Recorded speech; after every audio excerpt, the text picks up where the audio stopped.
In a village where nobody listened, there was a windmill that whispered, and the windmill didn't whisper about the weather or gossip or anything like that. No, sir. The windmill whispered about the past, about the history of the town, about people who had lived here many years ago, and how they used to play in the streets, and how happy they were. It was an old windmill. It had seen a lot of things, but the people in town, they just didn't listen. Now, you might be thinking, why wouldn't people listen to a talking windmill? Well, you see, this wasn't just any windmill. It was an ordinary-looking windmill, kind of like the ones you see in storybooks. It didn't talk much, just a few creaks and groans here and there. So most people just assumed it was an old rickety windmill that needed a fresh coat of paint and maybe a new set of blades. They certainly didn't expect it to have anything interesting to say. But this windmill had stories to tell. Oh, so many stories. It just didn't know how to get the townspeople to stop and listen.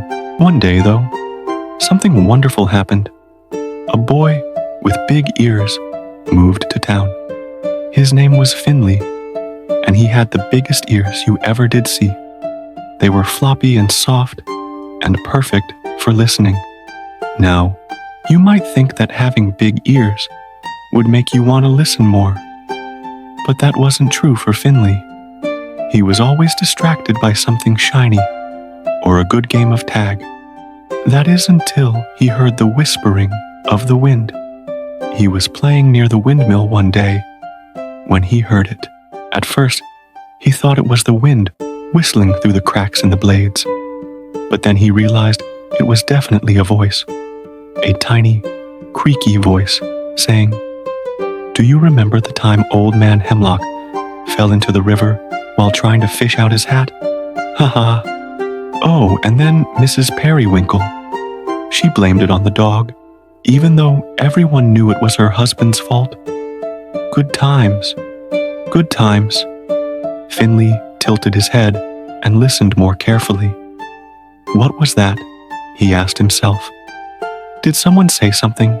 He strained to hear over the sound of the wind and the birds, but by the time he figured out that it was the windmill talking, whatever it was saying was long gone.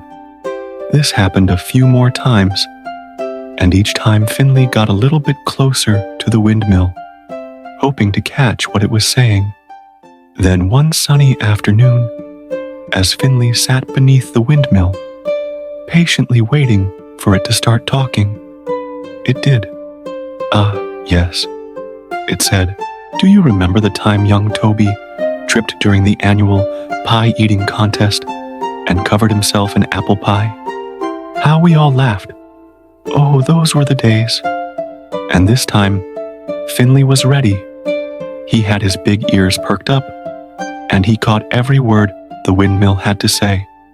He smiled, because for the first time in a long time, he was listening, and listening made him happy. From that day on, Finley spent most of his time sitting by the windmill, soaking up its stories. He learned about the history of the town, about the people who had lived there, and how they used to live. And he remembered all their names too. He knew who Old Man Hemlock was, and where Mrs. Periwinkle lived. He even knew who Toby was, the boy who loved pie so much. One day, Finley decided he wanted to share what he'd learned. He went to the town square and stood on a crate, pretending it was a microphone. "Can everyone hear me now?" he shouted. "Well, then I have a story to tell you about the founding of our town." And he told them everything the windmill had told him about how the town was built on the banks of a sparkling river, and how the first settlers carved their homes from the giant oak trees, and how they all worked together to build the town hall. He told them about all the fun they had, the games they played, and the parties they threw. As Finley told the story, the townspeople leaned closer and closer, their eyes wide with wonder. They hadn't realized how much history their town had, how many amazing stories there were to tell, and they hadn't realized how much they'd forgotten by the time Finley finished his story. The crowd was silent. They were thinking about all the wonderful times they'd had in the past and how much they'd forgotten. "I'm sorry," said Mrs. Periwinkle, the woman who blamed everything on her poor husband. "I'd completely forgotten about the founding of our town. It's amazing to think that we were all part of something so special." "Me too," said Old Man Hemlock, who had fallen into the river trying to fish out his hat. "I had completely forgotten about all these stories. It's wonderful to remember them now." And so, the people of the town began to listen more to the windmill, and they began to remember all the wonderful times they'd had in the past. They remembered how to laugh and play and be happy again, and it was all because a boy with big ears had taken the time to listen to a talking windmill. Now, you might be thinking, why is it important to listen to a talking windmill?